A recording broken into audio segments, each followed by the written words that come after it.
Extramuros. Aldo Mazzucchelli y su columna Extramuros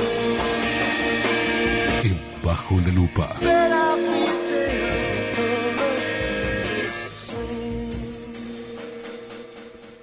Señor Aldo Mazzucchelli, ¿cómo le va?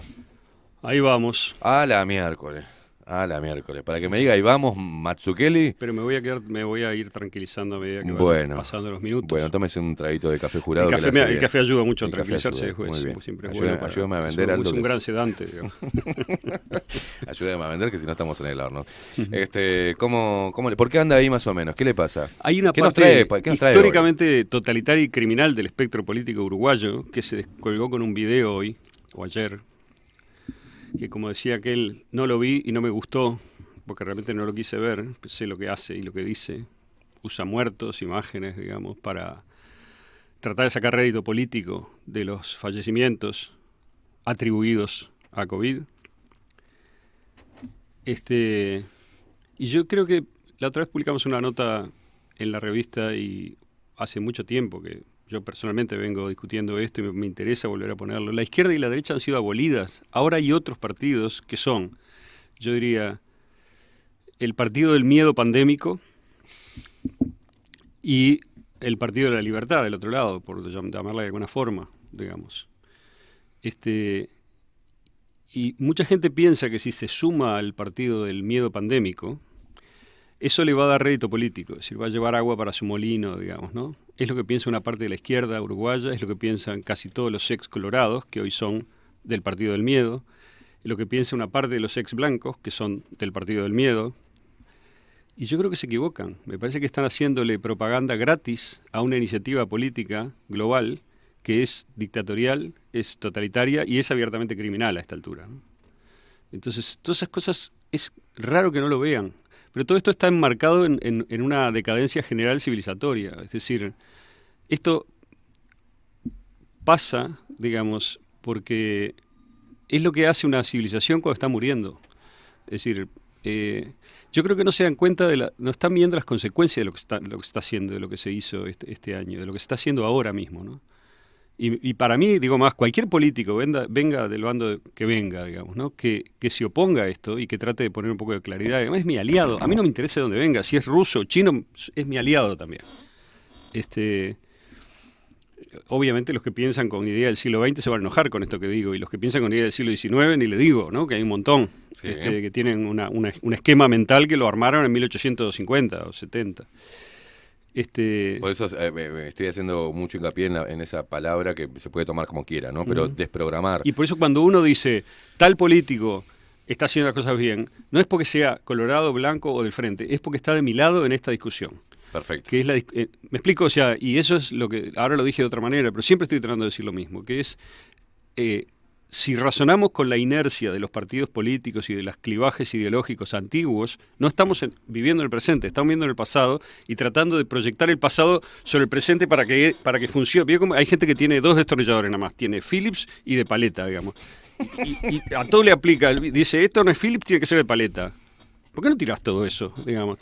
Y te compras una cajita de esa que tiene un montón de puntas, ¿viste? Que son distintas. Llavecitas Allen.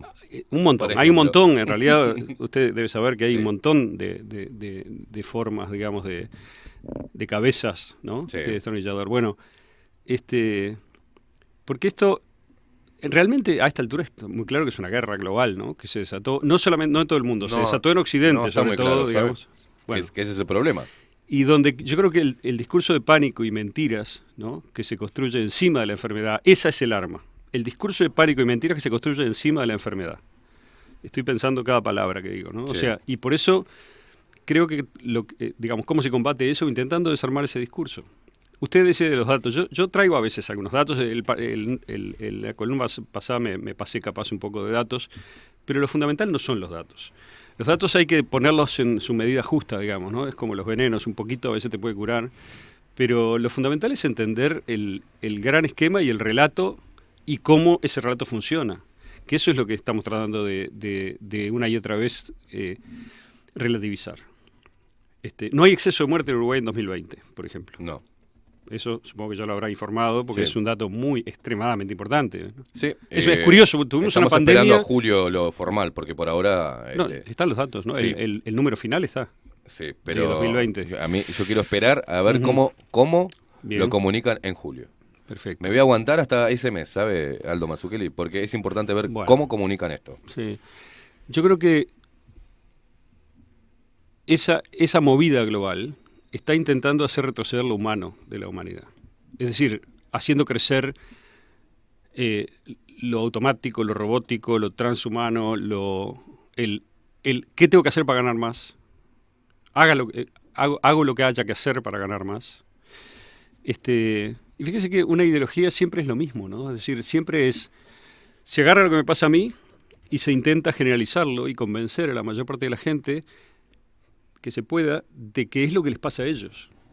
Lo que me pasa a mí no es lo que les pasa a ellos. Y lo que le pasa a los globalistas que viven viajando en primera, digamos, no es lo que le pasa a la gente.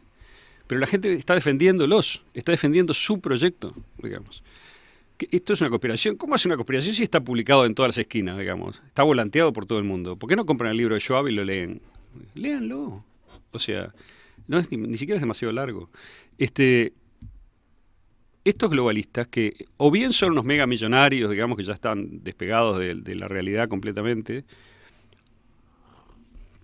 y que hace 30 años que vienen mudando su producción a China, o al sudeste asiático, o a México, o a Costa Rica, o a América Central, o a alguno de esos lugares, básicamente a la India, ¿no? O son esos, o son burócratas internacionales, empleados de ONG, empleados de organismos internacionales, o académicos que cobran muy buenos sueldos por mudarse de un año para otro, digamos, de un destino, entre comillas, nuevo, ¿no? Sin arraigar en ninguna parte, sin tener contacto profundo con ninguna cultura de base, digamos. Y esa gente cree que el mundo es como el que ellos viven. Entonces, esa idea de no hace falta más el trabajo, no hay más producción. Bueno, ¿por qué no se lo decís a un chino eso, a un hindú, digamos, a un costarricense, a un mexicano que se levanta todos los días a laburar para que vos tengas esta computadora o el telefonito o lo que quieras, la ropa, todo se produce, digamos, en cualquier sitio en donde no vive esta gente que manda.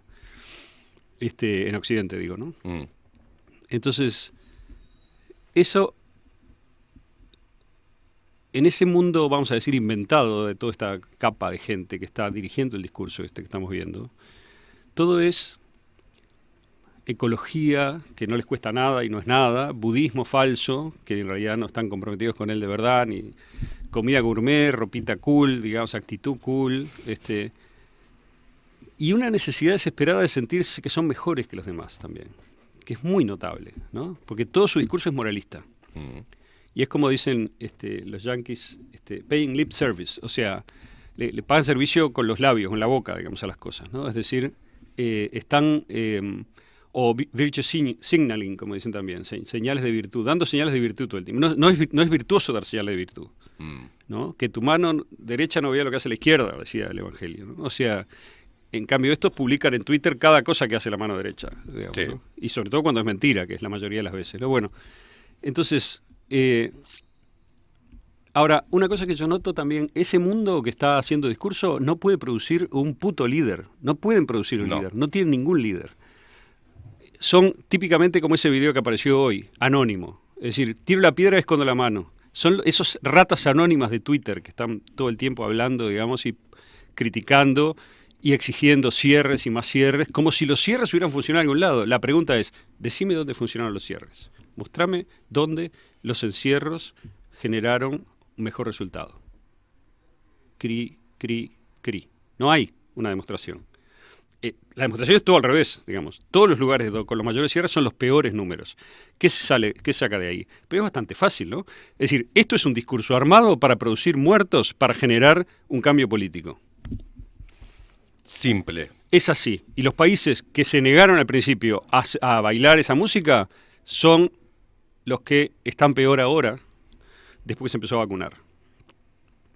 Uruguay, India, Hungría, República Checa, Polonia, todos esos países, 2020, plano. De repente en todos, como un concierto, digamos, el PCR a 100, digamos, empezó a subir Después empezó a vacunar porque era obligatorio y necesario. Y todo el mundo está bailando esa música, digamos. Basta abrir la BBC, las notas de BBC y mirar cómo es siempre el mismo discurso. Ahora hay una nota sobre la India, en la cual dicen, claro, como no hicieron lo que tenían que hacer cuando en agosto del año pasado, que según ellos sería, no sé, cerrar la India. No sé bien cómo lo querían hacer, si es con cadenas o cómo. Es decir, es todo delirante el discurso. Ahora, yo hoy les quería hablar en realidad de la historia de cómo empezó la idea de los cierres, que lo acabo de descubrir en una nota que la traduje, la publiqué, me pareció interesante. Pero Esta es la nota que usted me envió la otra vez que estaba... Esa es de Silvia Alvariza, es la nota más canalla que leí brutal, en mi vida. Así digamos. Figura en la vanguardia. Es una mugre. Brutal derrape de la COVID en Uruguay. O sea, intentando manipular toda la información, mintiendo, porque ¿cuál es el modelo de la señora Alvariza? Es Argentina, debe ser, o España, ¿no? Que tienen 1.300... Silvia Alvariza, Montevideo, Uruguay. 1.300 muertos por millón tiene los modelos de Alvariza. Es lo que ella quiere. Sí. Ella quisiera que Uruguay tenga 1.500 para poder decir, yo tengo razón, quieren muertos, Silvia Alvariza quiere muertos. Un saludo para Silvia Alvariza. Entonces, y este artículo que después que me lo compartiste lo subí y la gente no sé si está leyendo. Es vomitivo. Lo vomitivo que es esto. Es vomitivo. Bueno, entonces... Acá, antes que usted arranque, parte del artículo dice la gestión de Luis Lacalle Pou, ¿no? Va de imprevisión y de itinerario que no tiembla en... Es lo mismo que el video de hoy, la culpa de los muertos es el presidente. Es lo mismo que están haciendo con Donald Trump. Exacto, en Brasil, en Estados Unidos, en Hungría, Bolsonaro. En Polonia, en todos los lugares donde no se le baila la música de estos burócratas que viajan en primera o estos empleados de ONG, como debe ser esta señora. Sí, claro. Bueno, o pertenecer a algún fact-checker, debe estar en algún grupo de verificado. O sea, agarra esa plata, agarra plata de ahí. Digamos, esto es el final de una civilización. Estados Unidos no es más el líder de nada. Estados Unidos es un burdel, básicamente. Hace 25 años que está mintiendo. Bueno, alguien puede decir que hace mucho más. Pero yo digo, hay un cambio en Estados Unidos en el 2000, cuando gana Bush hijo. Y de ahí en adelante, digamos, es muy notable cómo se va viniendo todo abajo y es bien la decadencia de una civilización. ¿Cuánto más tiempo vamos a usar el dólar? No sé, pero que la gente que tiene mucho depositado ahí lo piense bien, digamos, porque si uno sigue lo que está pasando en Estados Unidos, eso es una cosa que se está disolviendo, digamos, podrido hasta los huesos, disolviéndose. Todo es mentira, no hay políticos legítimos, no hay justicia independiente, no hay prensa. La prensa grande, digamos, hay mucha prensa independiente en Estados Unidos, buenísima, pero es toda, digamos, casi subterránea, cada vez más, porque además la están censurando a lo loco desde marzo del año pasado, ¿no? Entonces, es una guerra mundial esto, y que está provocada por esa especie de decadencia final de Occidente, que está en las últimas realmente, y que, yo tengo un amigo que siempre lo cito, Diego Julien, que es un capo. Y ayer me comentaba algo que me gustó mucho como metáfora. O sea, yo pienso igual que él, pensamos igual hace tiempo, pero él encontró una metáfora que me gustaría repetir dándole el crédito que merece, digamos, ¿no? Y él dice, claro, o sea, ¿qué pasa? Hay digamos, que tener presente que cuando una cultura decae, los pescados se ponen por la cabeza, ¿no? Es decir, las culturas también, digamos. Lo primero que decae son aquellos elementos que mantenían cohesionada esa cultura. ¿Cuáles son esos elementos? Son la fe, la política, la religión y la ciencia. Son 4, y él decía, los 4 jinetes, decía Diego, ¿no? Y es cierto. O sea, y si pensamos, Occidente ha ido perdiendo la fe sucesivamente en cada uno de estos. Primero en la religión, ya en el siglo XIX, digamos, fue perdiendo tracción, digamos, la cohesión moral y cultural que significaba la religión en la mayor parte de los países.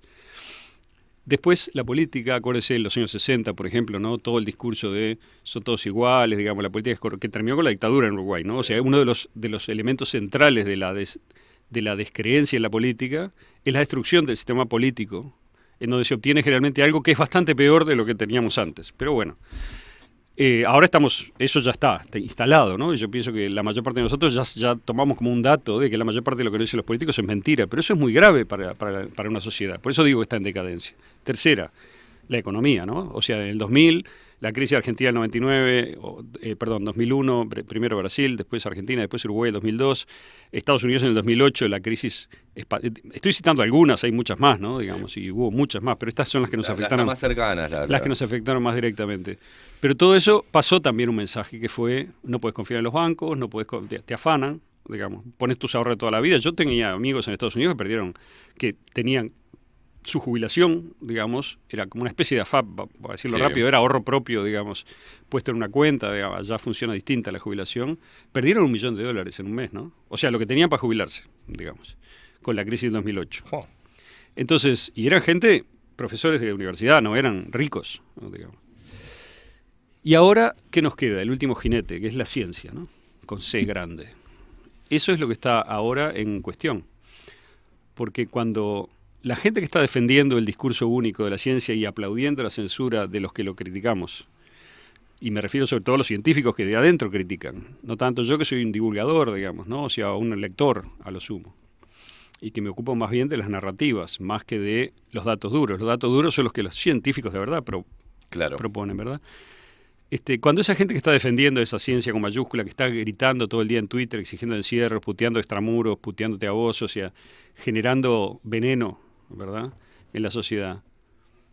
¿Qué va a pasar cuando un ser querido muy cercano tenga un problema serio después de esta crisis sanitaria, sea por alguno de los rebotes médicos de esta crisis, o sea por algunos rebotes económicos, o por cualquiera, digamos?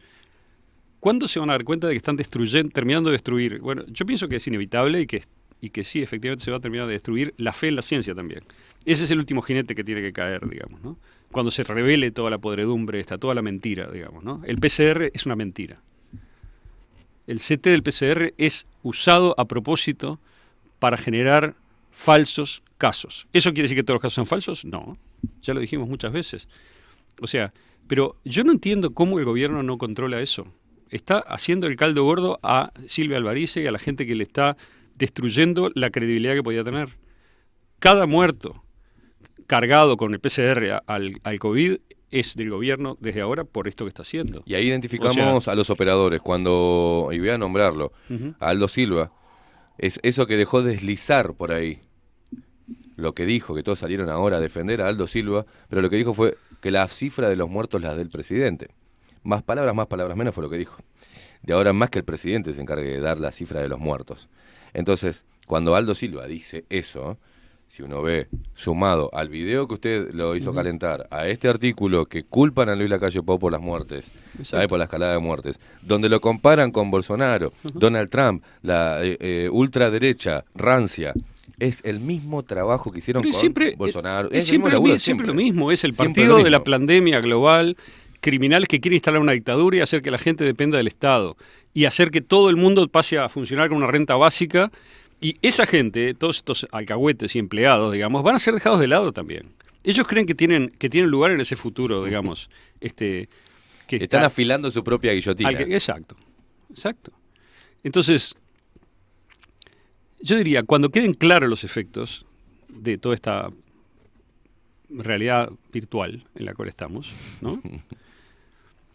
Yo creo que ahí es cuando los falsos científicos en realidad son empresarios, como algunos que son bastante famosos ahora acá, que están mirando por la plata que están haciendo con esto. Porque si no fueran empresarios, si fueran médicos, se preocuparían por la salud en lugar de preocuparse por los negociados que están haciendo. Van a quedar en evidencia. Es cuestión de esperar, digamos. Yo de verdad lo digo, esa es la única cosa optimista que puedo decir. El crimen no paga, y es verdad que no paga. Es cuestión de ver cuándo. Va a llevar años. No es que pueda llevar, va a llevar años esto. Pero van a caer. Y ahí es recién ahí, cuando esos 4 jinetes hayan terminado de caer, es que sobre la ceniza de eso se va a poder construir una civilización mejor. Que tenga otra fe, que hace falta, otra política que hace falta, otra economía que hace falta y otra ciencia que hace falta. Las 4 cosas tienen que reconstruirse, pero para reconstruirse primero se tienen que terminar de pudrir y terminar de caer. Fíjese todo lo que estoy diciendo hoy. Estoy verdaderamente muy caliente hoy por el nivel en el cual digamos, veo que también en Uruguay hemos caído. Es rastrero, ya es algo que... Increíble. Entonces... Acá, por ejemplo, DARPA, Ujú. que es la empresa esta Sí. que No, está... DARPA es del gobierno de Estados Unidos. de Estados investigación. Unidos, de Sí. investigación, que está promoviendo el chipeo, este microchip que te va a detectar si tenés virus o no, antes de que... Bueno, acá los que trabajan, ¿no? Instituto Pasteur de París, en investigación, coordinación o responsable, en marcha, alumnos encargados del proyecto, doctorado 1, financiación, Defense Advanced Research Ya está Project Agency, espere, Estados Unidos, apoyo financiero, equipo Gonzalo Andrés Moratorio Linares. Sí. Un saludo para Moratorio. Ujú. Sí, es empleado. Pero usted dice así, y la gente no sabe eso, ¿No? y sigue prendiéndole velas a Moratorio, por ejemplo. Sí, Todos forman parte de alguna manera de todo este gran negocio, exacto. y se benefician a través de ello. Es en parte un negocio y en parte es una ideología, una convicción. Es decir, es una forma de ver el mundo. Yo digo, en 2020 perdimos un año de clases, ¿no? Vamos Sobre rumbo a todo niños y adolescentes. Se fundieron que centenares o miles de empresas, no sé, no tengo el número ahora, pero gente que no va a volver a laburar, que perdió ¿Sí? lo que hacía. Se dieron gente varios... a la cual se le destruyó su sustento. Se dieron Punto. varios pasos hacia la dependencia de la gente de la limosna de papá Estado. ¿Por qué pasó eso? Porque una pandemia, ¿verdad? Bueno, ¿cuál fue el exceso de muerte de la pandemia del 2020? Ninguno. Yo le voy a decir, 2006, 31.057 muertos. Ahora voy a dar los datos. 2007, 33.700. 2014, 32.122. 2015, 32.967. 2016, 34.273. 2017, 33.000. 2018, 34.000. 2019, 34.000. 2020, 32.640. Faltan 2.000 muertos. Suena feo decirlo Suena así, ¿no? feo, sí, pero Bueno. se entiende. Está. O sea, cuando termine el 2021 veremos. Ahora está habiendo muchos fallecidos atribuidos a COVID, pero hay que ver si tenemos exceso de muerte en el 2021, con datos reales, oficiales. En 2020 murió mucha menos gente que en varios de los años anteriores. Tenemos que retrotraernos al 2014 para que hubiera la cantidad de fallecidos que hubo en 2020. Todos los años siguientes, 15, 16, 17, 18, 19, hubo más fallecidos que en 2020. Por eso cerramos el Uruguay, perdimos todo. Y el argumento en realidad, fíjese que funciona de las dos maneras, porque Uruguay no cerró tanto como otros lugares, por suerte. Y no perdimos tanto como perdieron otros lugares, por suerte, porque tuvimos mucho menos muertos que los años anteriores, ¿no? Ahora, ¿cuál es el discurso del partido de la pandemia? Que no es la izquierda ni la derecha, porque los colorados y el MPP están un solo corazón con esto, digamos. Hay que cerrar más, porque no hubo suficientes muertos en realidad. Precisan más muertos. Porque si no, no harían un video donde dice 2.000 muertos. O sea, están aplaudiendo a los muertos. Como dijo Chester, el director técnico de la CNN, se desbocó en una cámara oculta y dijo, cuando empezó la pandemia poníamos el zócalo con los muertos y estábamos rezando para que subieran, porque vendemos más. Y como me dijo un amigo común, vinculado a uno de los canales, digamos, familiarmente, me dice, los canales nunca tuvieron tanta audiencia en los últimos 20 años como este año, 2020. Yo lo digo siempre, esto es algo reaccionario. Están intentando, cuando una cosa se deshace, lo que intenta es volver al pasado y retener las rutinas que tenía, digamos. Esto es intentar generar audiencia por los métodos más arcaicos y prehistóricos conocidos, que son el sensacionalismo, la muerte, la idea de que las cosas son simples y todo el mundo tiene que estar en un bando. Así es como están lograron hacer que cosas que eran inmirables en el 2019, como el noticiero del Canal 10 o del Canal 12, que solo una anciano con muerte cerebral podía mirar esos programas, o una persona con una cultura cero, o tendente a cero, digamos, porque era una sucesión de choques en la esquina, digamos, sin ninguna relevancia, completamente provinciano, o de asaltos a almacenes, digamos, ¿no? Básicamente eso era el noticiero, no había investigación ninguna, no había nada. Ahora lograron una forma de hacer periodismo sin investigar, pero que tenga más audiencia, porque no investigan nada, ¿no? Nada. O sea, lo que hacen es repetir un discurso oficial, meter miedo y obligar a la gente por coacción a tener que estar escuchando. Y eso es lo que los tiene tan orgullosos, porque aumentará la audiencia. Eso es basura, no es periodismo. O sea, está empeorando la sociedad, todos los días la empeora un poquito más. Cada vez hay más conflicto, más lío, más distancia entre la gente, más radicalización emocional y de chantaje entre los bandos. Bueno, no sé, hoy es el último capaz programa que vengo porque ya estoy dándome cuenta de que me voy a empezar a repetir. ¿Cómo va a ser el último programa que viene? Por favor, es que es necesario. La otra vez me decían, yo escribía algo que era sencillo y una frase colgada, que no es mía, pero mientras sigan repitiendo la misma mentira, seguiremos repitiendo la misma verdad. O sea, porque es la lucha continua. ¿Usted lo que siente, vio lo que acaba de sentir? Que su cerebro le dijo, es el último programa que vengo porque no quiero repetirme. Bueno, tenemos que repetir una y otra vez porque es un trabajo de todos los días. Bueno. Y es lo que vengo a hacer todos los días, estimado. A repetir y dicen, ¿no tenés otra cosa? No tengo otra cosa. Porque es la resistencia y es mañana, donde vos le dejes de hablar a una persona y mostrarle, automáticamente vuelve a la caja boba y vuelve a desandarse en todo lo que había dudado. O te refuerzan con un muerto conocido, o un periodista de trayectoria te dice que sos mala gente. Hay muertos y hay enfermos. Yo tengo un amigo cercano, estuve con él el otro día, tuvo COVID. Digamos, una cosa para decir, ¿no? Toda la gente que conozco que tuvo COVID en serio, la dejaron tirada en la casa a ver si se agravaba para después internarla cuando ya fuera muy tarde. Sí. Eso es parte del protocolo también. O sea, aparentemente no se puede hacer nada, ¿no? No sirve la hidroxicloroquina y zinc, no sirve la ivermectina, no sirve nada. Es mentira eso. Mañana, este número voy a publicar en Extramuros 300 estudios que demuestran que la hidroxicloroquina es eficaz, sobre todo en los primeros estadios de la enfermedad, y que no darla es criminal. ¿Por qué no la dan? Acá se da en parte, ¿no? O sea, el sistema médico uruguayo en parte la usa, en parte no, la usó antes, pero yo tengo conocidos que me dicen, que me empezaron a decir, después de la campaña que se hizo en agosto, septiembre, no, la hidroxicloroquina no está aprobada, no hay que darla más. Bárbaro. O sea, como si el respirador estuviera aprobado, digamos, ¿no? Está probado que no sale casi nadie vivo del respirador. Hay médicos que hay que yo sé que quebrar esa lanza, ¿no? El sistema médico está, digamos, la mayoría está haciendo todo lo que puede para bien. No es en Uruguay, me refiero, ¿no? O sea, quiero defender eso, porque también me informo, busco, demás, y esto no es fácil, digamos, y los médicos están haciendo lo que pueden, la mayoría, no sé si todos, pero con unos poquitos que no hagan todo lo que se puede puede tener consecuencias muy graves. Pero digo, este amigo suena muy mal cuando habla, ¿no? Ya salió del COVID, pero no tiene aire, habla así. Es decir, es una enfermedad que te deja secuelas también. Entonces, hay que tener cuidado con confundir los tantos, digamos. Acá lo que estamos haciendo es criticando lo que se montó encima de la enfermedad.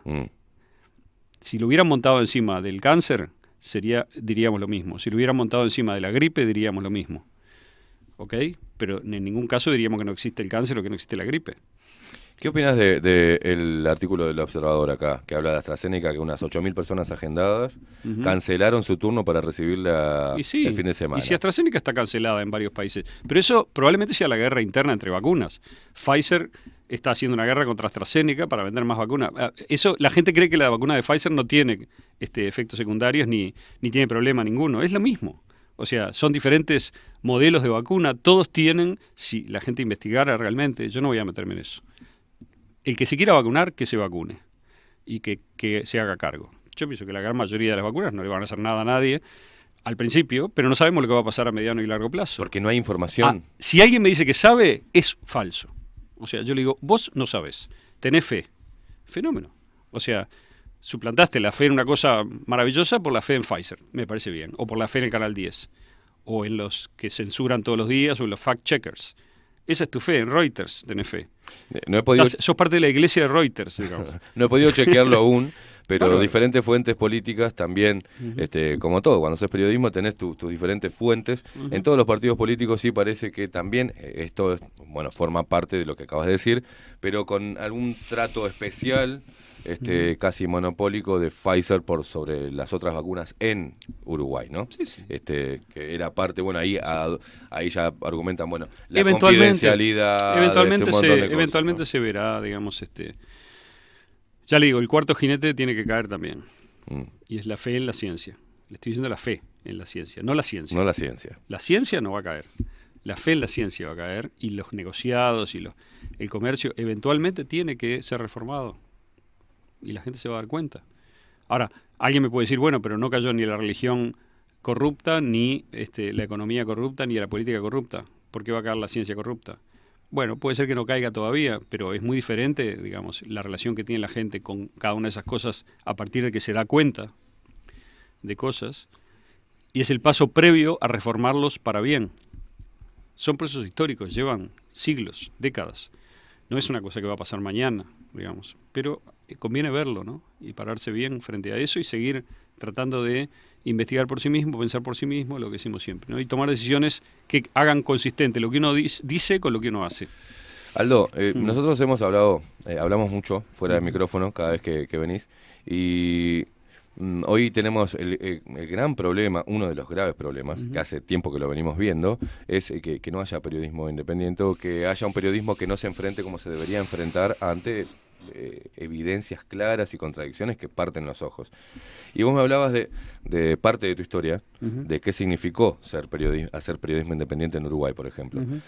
Si vos querés, o para la próxima, pero me gustaría, porque hay gente que no conoce tu laburo anterior, que hoy te ve en el laburo que estás haciendo en Extramuros, que te ve también acá en Bajo la Lupa, pero hay un pasado de Aldo Mazzucchelli en el periodismo independiente. ¿Y qué pasa cuando sos? Bueno, eso fue mérito sobre todo de Manuel Flores Silva y de Gerardo Bleyer. ¿Podés hacernos un resumen para la gente? Sí, que está ahí? es eso. Así te saco un poco, así no te calentás. Yo, digamos, era muy joven en ese momento y me invitaron a participar en la dirección de la revista Postdata, que era, ya digo, el fundador y el gran mérito es de Manuel Flores Silva. Estaba Gerardo Bleyer, que era el subeditor, digamos, general. Después era el editor general, estaba yo que era el subeditor general y estaba Fidel Esclavo, que se dirigía el arte de la revista. Esa era la dirección principal. Después había editores por sección y demás. Trabajó muchísima gente, cientos de periodistas, algunos fantásticos que andan por ahí. Y sacamos la revista 6 años. En un momento, digamos, aquella revista investigaba en serio y denunciaba en serio, y hubo bastantes cosas que pasaron en los años 90, hubo gente que fue presa por corrupción. Hasta que el poder se molestó en serio y le hicieron una cama a Manolo, digamos, Flores Silva, lo pusieron preso, ¿no? Y la revista siguió saliendo, o sea, fue falsa la acusación y eventualmente se aclaró todo y Manolo no quiso, digamos, aceptar ser, digamos, que terminase la causa sin que fuese sobreseído completamente, ¿no? ¿Qué fue lo que pasó? Fue una acusación falsa, pero que lo enchastró, yo diría, para siempre, ¿no? Adelante de alguna gente. Ese es el resumen. La revista siguió saliendo 2 años más después de eso, pero el golpe fue bastante duro y fue medio de muerte a la larga, digamos, ¿no? Hasta ese momento funcionaba con un nivel de lectura muy importante a veces, o sea, fue una revista que hizo época, digamos, ¿no? En Uruguay, en los años 90. Vos me contaste funcionó del 94 al 2000. Un evento de cuando cayeron a las autoridades. Sí, bueno, eso después un día lo contaremos. No vale la pena ahora, digamos. Pero el abogado que fue supuestamente a secuestrar los equipos de la revista, que se lo impedimos porque estábamos ahí, digamos, y después se nos ocurrió una idea de ocupar, digamos, la revista para que no pudieran entrar, y que es cosa que hicimos, porque ahí había un montón de material informático, de máquinas y más que había que salvar para poder seguir saliendo, ¿no? Para el armado de la revista. Ese abogado se llama Daniel Mañana, que es un delincuente, era el que coordinó a todos los que hicieron la denuncia contra Flores Silva. Mañana terminó preso por estafador en Punta del Este y después sobornó al director de Las Rosas y se escapó, sigue prófugo. Y el director de Las Rosas perdió su trabajo, digamos, por haber dejado escapar a este señor, ¿no? Que tiene una nariz larga, es un peticito así, con una nariz larga, me acuerdo de él todavía. Bueno, Flor de Ganso. Pero la opereta contra el periodismo, cuando uno quiere hacer periodismo independiente. Exacto, o sea, te dejan ir hasta un lugar, después ya no vas. ¿Cómo empezó el tema de los encierros, sabe? No. ¿Le cuento la historia? Cuénteme. Bajamos un poquito en un par de cambios. Sí, cómo no. Ponemos cuarta, por lo menos. Cuarta. Hacemos un rebaje. No. Hacemos un rebaje. O en lugar de ir a 150 en tercera, que es peor todavía, ¿no? Bueno, sí. No. Bajamos revolución, está bien. No velocidad, revolución. Encontré un artículo de un señor, Jeffrey Tucker, a quien no conocía. Después, por supuesto, que siempre aparece algún cuervo de estos en Facebook que intenta descalificar el mensaje porque no le gusta el mensajero. Claro. Y entonces dicen que Tucker es un anarcocapitalista, no sé qué, pero son todas virtudes para mí, ¿no? Un anarcocapitalista, digamos, que no les hace el caldo gordo a todo esto globalista, digamos, un capo. Liberal de mierda. Un capo, claro. Bueno, pero ya sabemos. Entonces, Jeffrey Tucker, que tiene un sitio que se llama Ayers, no importa, tiene buena información. Encontró esta historia y la compuso yo, a mí me gustó. Yo la traduje, la publiqué en Extramuros, se la robé. O sea, nosotros siempre citamos las fuentes de donde sacamos las cosas, ¿no? En este caso. Y el tipo dice, porque tiene otro trabajo en donde dice, está cayendo el paradigma de los encierros. Y es lo mismo que digo yo no lo había leído, pero es evidente para cualquiera que mire. Es decir, si vos decís, si encerramos a la gente vamos a tener mejores resultados, y pasa un año y tus resultados son una mierda, entonces tu paradigma es una porquería. Es lo que pasó. Es decir, Nueva York encerró 2.800 muertos, Bélgica encerró, el Reino Unido encerró, España encerró, Argentina encerró, todos están llenos de muertos. ¿Dónde está el chequeo de la realidad, digamos? ¿A nadie le llama la atención eso? Es decir, bueno. Lo que dice Tucker... Pero es criminal, como dijiste vos hace un rato. Si tenés todos esos datos, tenés los resultados malísimos, catastróficos del encierro, ¿por qué seguís desde acá, desde el político y el periodista? Porque el encierro es la esencia del inicio de la dictadura. No se puede hacer funcionar este discurso si no metés encierro. Y lo que hizo otro petit dictador como Coleman, ¿no? De intentar que se apruebe una ley, una cheque en blanco para censurar y para encerrar y para meter presa a la gente que no hace lo que a él le parece o lo que a algún cara cagada en algún ministerio, lo que sea, le parezca, porque cuando se reglamente la ley nadie sabe cómo se va a reglamentar, ¿no? El Ministerio de Salud Pública lo hará, lo que sea. Eso es un pichón de dictador, pero ¿qué pasa? No se puede hacer avanzar esto si no se encierra a la gente, si no se la encadena. ¿Por qué? Porque la mentira no se mantiene, sino.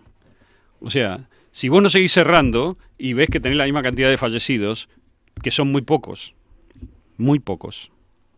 3 millones de muertos, hay 8.000 millones de personas en la Tierra, hagan la cuenta.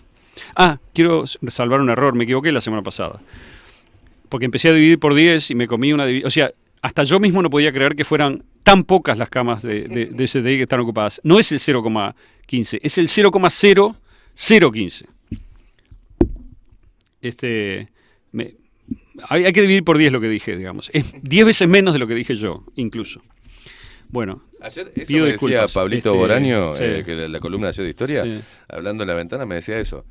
La cantidad de miles de millones de personas que somos en el mundo y la cantidad de fallecidos, sin desmerecer y... No, cada fallecido es importante, pero... Es importante, pero no amerita. Pero perdón, digamos, todos los años se muere el 10% de personas en Uruguay de enfermedades pulmonares. El 10%. ¿Cuántos murieron de COVID? ¿Cuántos murieron de COVID el año pasado? Porcentaje de los muertos. 0,5%. O sea, se murió menos de COVID, menos del 10% del total de gente que se muere por enfermedades pulmonares. El 1% sacó el país. Diario El País hablaba de un 1% de muertes de COVID dentro de lo que es el... ¿Cómo va a ser el 1% si son 174 muertos? Bueno, seguí con la historia que yo voy a buscar el artículo. Bueno, son 174 fallecidos en el 2020 de un total de 32.000. Cualquiera puede hacer la cuenta. ¿Está claro? 32.000. 3.200 sería el 10%. ¿Qué fue lo que dijo Diario 320 es el 1%. Murió la mitad de eso, 170. O sea, 0,50 y pico es el total. Bueno, la historia esta de por qué, digamos, de que hay que encerrar a la gente, es que es un delirio en el cual la ciencia nunca creyó, salvo en el siglo XIV, digamos, cuando la peste negra, es un invento que es hasta gracioso como fue inventado. Es así. Durante el gobierno de Bush hijo, en el 2006, 2005, 2006,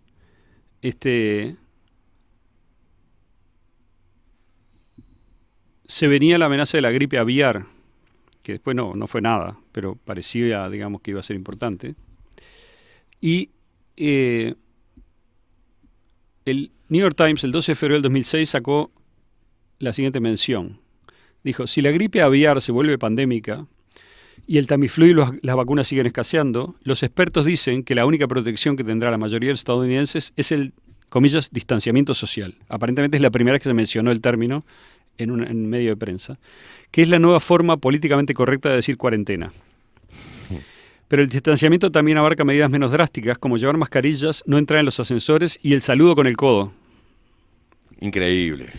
Estas estratagemas, dicen los expertos, reescribirán las formas en que nos relacionamos al menos durante las semanas en que las olas de la gripe nos bañen.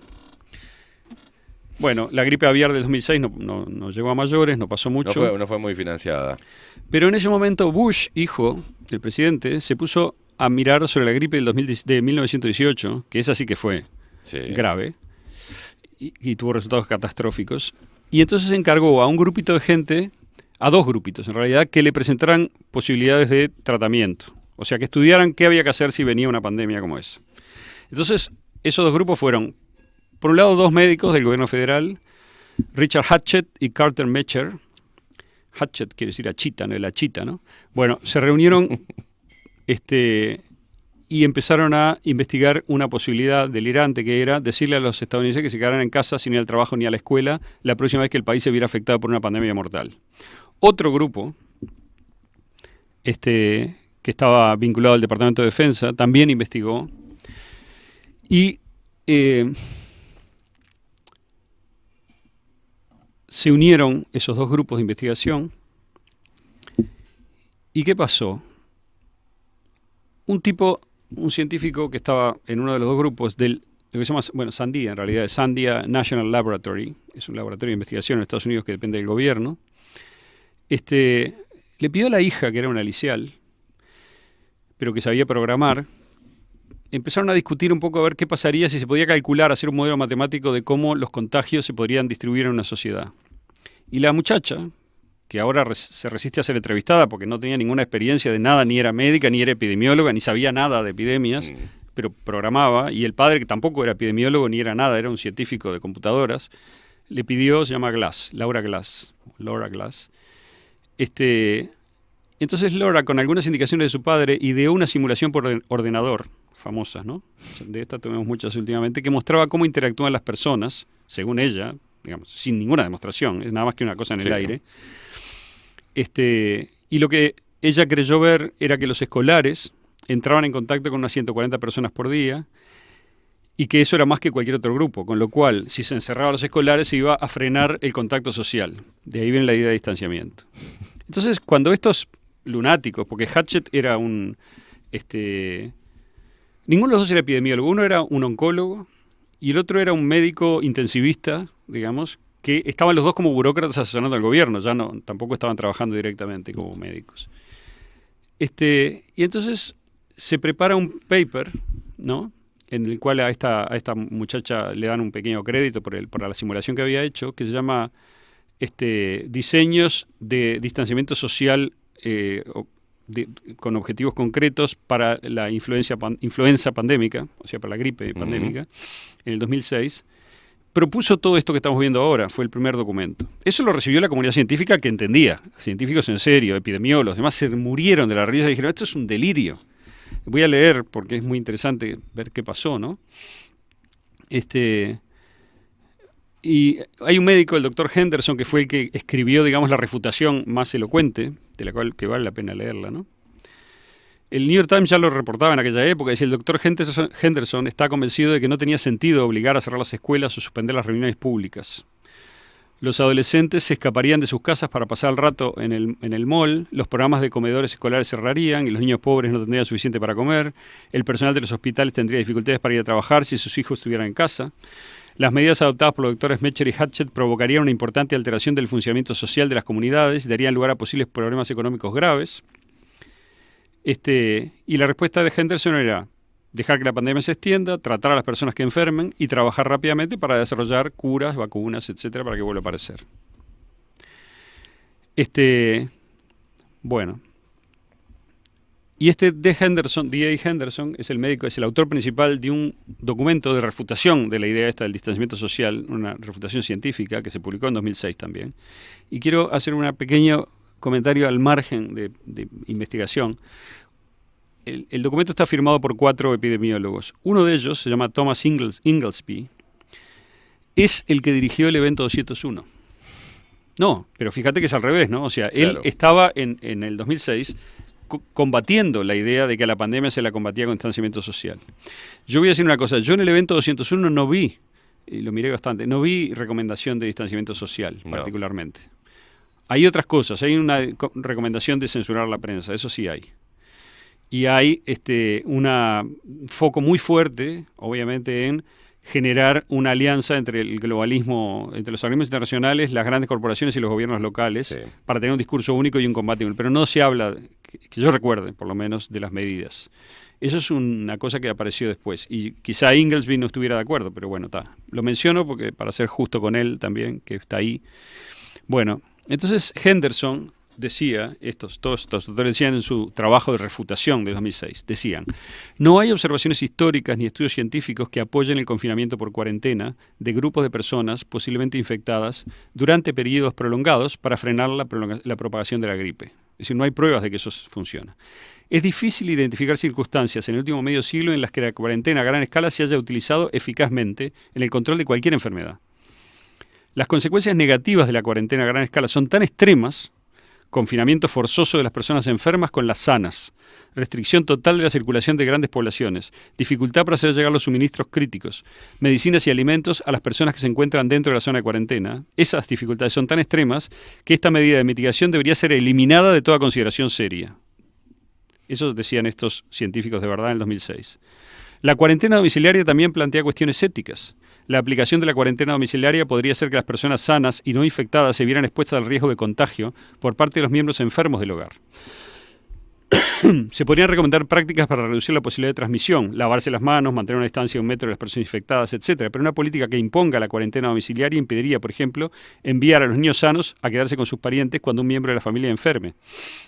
Una política de este tipo también sería especialmente dura y peligrosa para las personas que viven en lugares cerrados, donde el riesgo de infección sería mayor, o sea, los geriátricos, digamos, las instituciones de todo tipo en donde vive bastante gente, las cárceles, ¿no?